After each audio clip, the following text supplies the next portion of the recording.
নমস্কার। বাংলা সাহিত্য চর্চার গল্প পাঠের আসরে আজকে নিবেদন প্রেমেন্দ্র মিত্রের লেখা মাঝ রাতের কল। শুনতে থাকুন।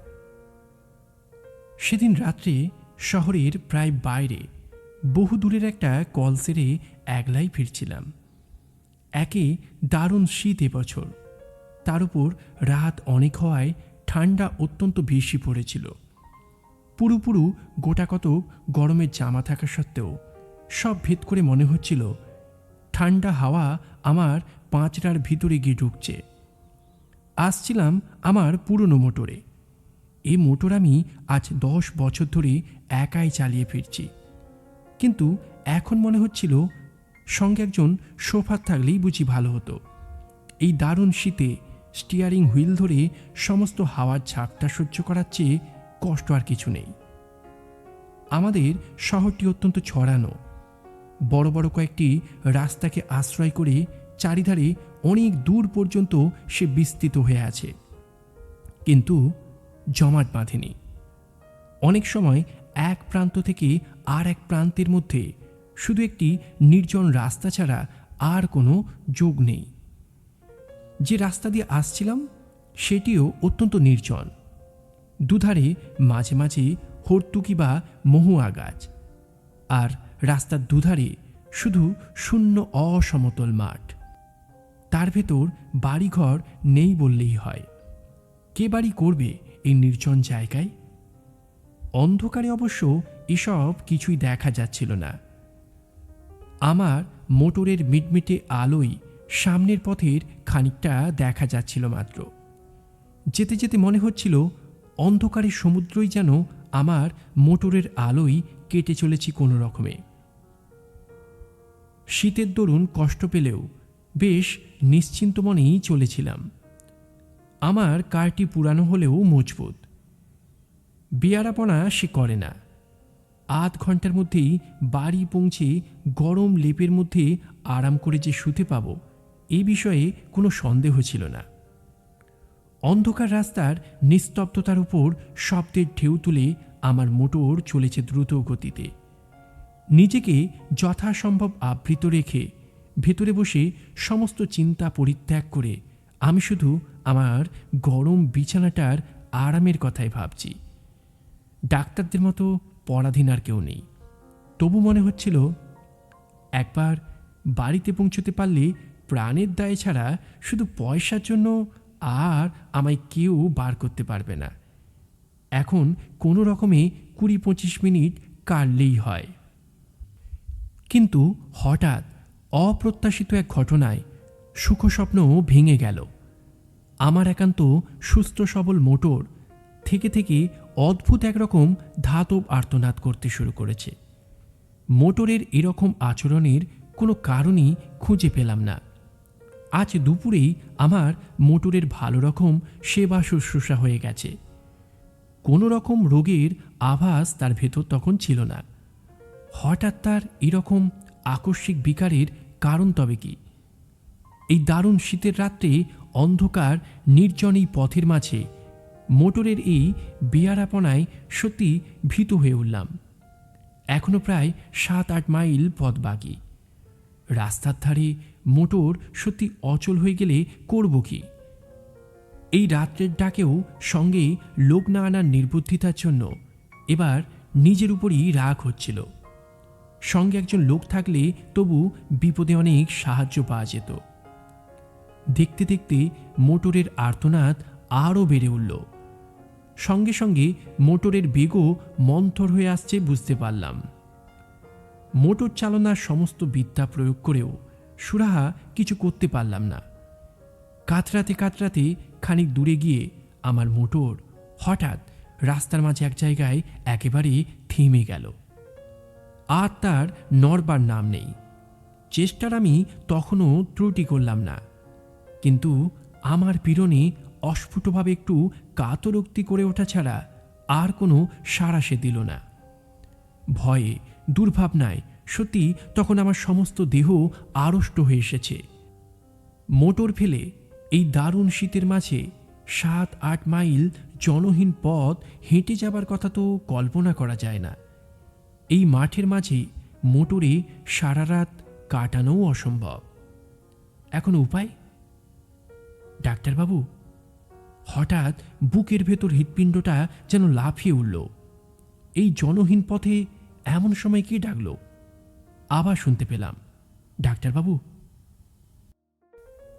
এদিক ওদিক অন্ধকারে তীক্ষ্ণ দৃষ্টি নিক্ষেপ করে এবার দেখতেও পেলাম, পথের ধারে ঝাঁকড়া একটি গাছের পাশে আবছা একটি দীর্ঘ শীর্ণ মূর্তি দেখা যাচ্ছে। হঠাৎ এমন জায়গায় কেমন করে যে উদয় হলো বুঝতে না পারলেও সাড়া দিয়ে বললাম, কে কে তুমি? মনে তখন আমার একটু আশার রেখাও দেখা দিয়েছে। তার আবির্ভাব যেমন বিস্ময়করই হোক না কেন, লোকটার কাছে সাহায্য পাবার সম্ভাবনা তো আছে। লোকটা সেই জায়গা থেকেই বললে, আমায় চিনবেন না আপনি? চিনবার জন্য আমি তখন ব্যস্ত নই। আমার সাহায্য করবার জন্যে একজন লোক তখন দরকার মাত্র। সেই কথাই তাকে বলতে যাচ্ছি, এমন সময় লোকটা আবার বললে, আপনাকে একটু আসতে হবে ডাক্তারবাবু, ভারী অসুখ একজনের। এমন সময়ে এই অনুরোধে বিরক্ত যেমন হলাম, আশ্চর্য হলামও তেমনি। ঠিক এই সময়ে রাস্তার ঠিক এই জায়গায় রুগী কি আমার জন্য তৈরি হয়ে বসেছিল? লোকটা আমার মনের কথাই যেন আঁচ করে বললে, এ ভগবানের দয়া ডাক্তারবাবু, এমন সময় আপনাকে এখানে পাবো স্বপ্নেও ভাবিনি, অথচ না পেলে কি বিপদই যে হতো। বেশি কথাবার্তা তখন আর ভালো লাগছিল না। একটু বিরক্ত হয়েই বললাম, কোথায় তোমার রুগী? লোকটা এবার নিঃশব্দে অন্ধকারের ভেতর একদিকে হাত বাড়িয়ে নির্দেশ করল। সেদিকে চেয়ে দেখলাম, সত্যি দূরে একটা বাড়ির আলো যেন দেখা যাচ্ছে। এরকম নির্জন প্রান্তরের মাঝে এরকম বাড়ি খুব কমই থাকে। হঠাৎ এরকম জায়গায় এমন সময়ে যাওয়াও একটু বিপজ্জনক। তবে শত্রু আমার কেউ তো নেই, এবং সঙ্গে টাকা করিও নিতান্ত সামান্য, এই যা ভরসা। একটু ভেবে নিয়ে জিজ্ঞাসা করলাম, কি অসুখ? উত্তর এলো, জানি না ডাক্তারবাবু, কিন্তু অত্যন্ত সঙ্গীন অবস্থা। তাড়াতাড়ি না গেলে বোধহয় বাঁচানো যাবে না। দোহাই আপনার, চলুন ডাক্তারবাবু। কোথায় নিজের বিপদ সামলাবো না হঠাৎ রাস্তার মাঝে মাঝরাত্রে যেতে হবে পরের চিকিৎসায়। তবু ডাক্তার মানুষ, জীবন মরণের সমস্যা শুনলে চুপ করে বসে থাকতে পারা যায় না। বাধ্য হয়েই তাই বললাম, চলো। মাঠের ওপর দিয়ে সরু একটু পথ, অন্ধকারে ভালো করে দেখাই যায় না। তাই ধরে লোকটার পিছু পিছু মিনিট 5 হেঁটে একটি বাড়ির উঠানে এসে দাঁড়ালাম। সামনে একটি ঘরের দরজা থেকে আলো দেখা যাচ্ছে।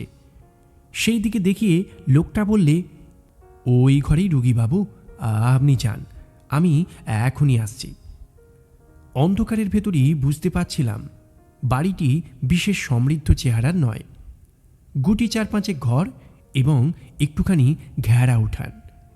ঘরগুলিও সব পাকা ছাদের নয়, দুপাশে খোলার ছাউনি। লোকটার কথা মতো সামনের ঘরে এবার গিয়ে ঢুকলাম। ঘরটি আয়তনে বিশেষ বড় নয়, তার উপর নানান আকারের বাক্স প্যাডরায় বোঝাই বলে ভেতরে নড়বার চড়বার স্থান অত্যন্ত অল্প। দরজার মুখোমুখি একটি জানালা, সেই জানালার ধারে মিটমিট করে একটি কেরোসিনের লণ্ঠন জ্বলছে।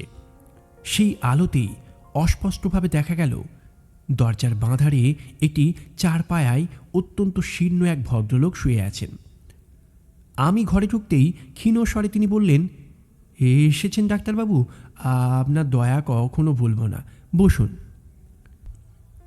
ঘরের ভিতর এদিক ওদিক চেয়ে বসবার জায়গা একটিই দেখতে পেলাম। জানালার কাছে গিয়ে 4 পায়া থেকে অনেক দূরে একটি বেতের মোড়া। সেইটিই টেনে 4 পায়ার কাছে আসবার উদ্যোগ করতে ভদ্রলোক আবার ক্ষীণ স্বরে বললেন, বসুন বসুন, এইখানেই বসুন, আগে আমার রোগের কথা বলি শুনুন। একটু হেসে এবার সেইখানেই বসলাম। রুগীদের নানা অদ্ভুত বাতিকের সঙ্গে আমার যথেষ্ট পরিচয় আছে। বুঝলাম খানিকক্ষণ ধরে নিজের রোগ সম্বন্ধে ভদ্রলোকের নানান মতামত এখন আমায় শুনতে হবে, না শুনলে নিস্তার নেই। ক্ষীণ স্বরে প্রথমেই তিনি আরম্ভ করলেন, আমার রোগ সারাতে আপনি পারবেন না ডাক্তারবাবু? বাঁচাতে পারবেন ডাক্তারবাবু? একটু হেসে বললাম, সেই চেষ্টা করাই তো আমাদের কাজ। আর বাঁচবেন নাই বা কেন? একটু অদ্ভুত হাসির আওয়াজ এলো খাট থেকে। বাঁচতেও পারি ডাক্তারবাবু, কেমন?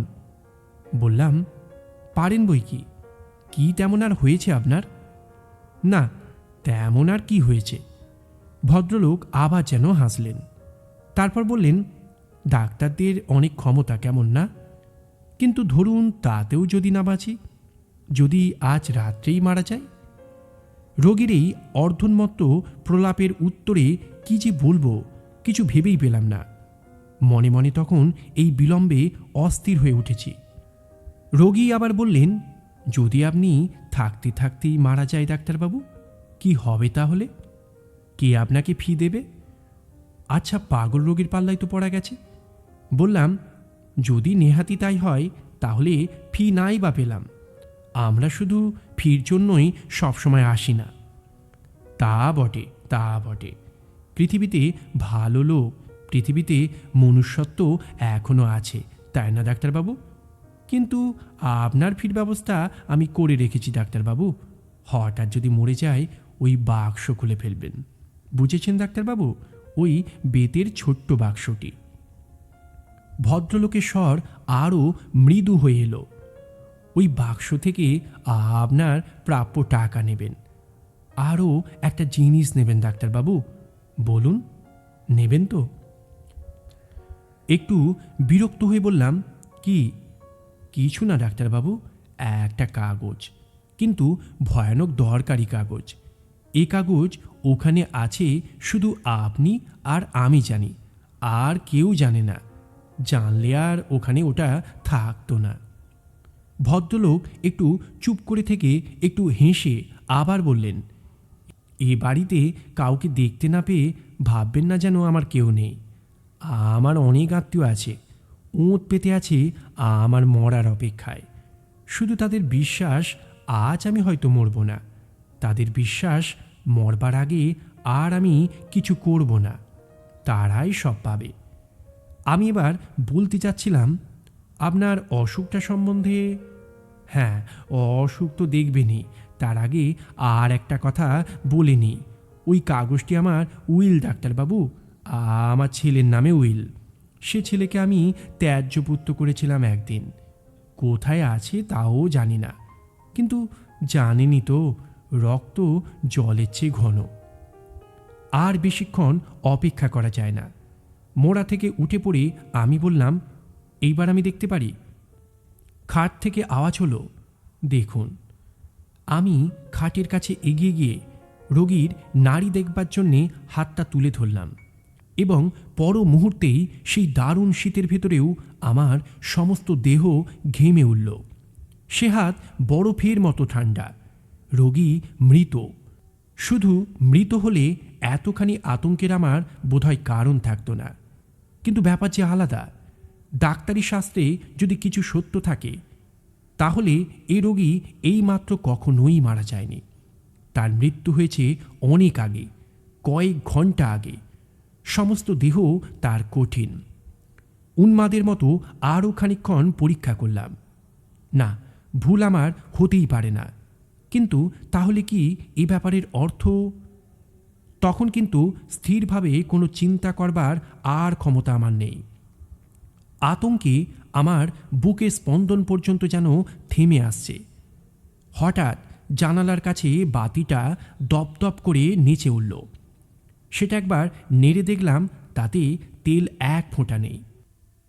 প্রান্তরের মাঝে নিস্তব্ধ নির্জন বাড়িতে এই ভয়ঙ্কর অবস্থায় আমি একা। এই বাতির আলোটুকুই যেন আমার একমাত্র সহায় ছিল। তাও নিভতে চলেছে দেখে আমি দ্রুত পদে ঘর থেকে বেরিয়ে পড়লাম। বুঝতে পারলাম পিছনের আলোটা আর কয়েকবার নেচে নিভে গেল। তখন আমি উঠান ছাড়িয়ে এসেছি প্রায়। কিভাবে তারপর অন্ধকার প্রান্তরের ভেতর দিয়ে ছুটতে ছুটতে এসে মোটরে উঠেছিলাম তা আমার মনে নেই। মোটর চালিয়ে শহরের মাঝ বরাবর আসবার পর আমার যেন স্বাভাবিক জ্ঞান ফিরে এলো।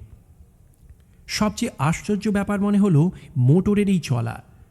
খানিক আগে অদ্ভুতভাবে যে মোটর বন্ধ হয়ে গিয়েছিল হঠাৎ, এবার বিনা চেষ্টায় আপনা হতেই সে মোটর এমন শুধরে গেল কি করে। তার পরদিন দিনের আলোকে লোক সঙ্গে করে নিয়ে সেই প্রান্তরের মাঝেকার বাড়ির নিঃসঙ্গ রোগীর শেষ ইচ্ছা পূর্ণ করার ব্যবস্থা করেছিলাম। তার ছেলেই আজকাল সমস্ত বিষয়ের মালিক। সেদিনকার রহস্যের স্বাভাবিক মীমাংসা আমি এখনও করতে পারিনি।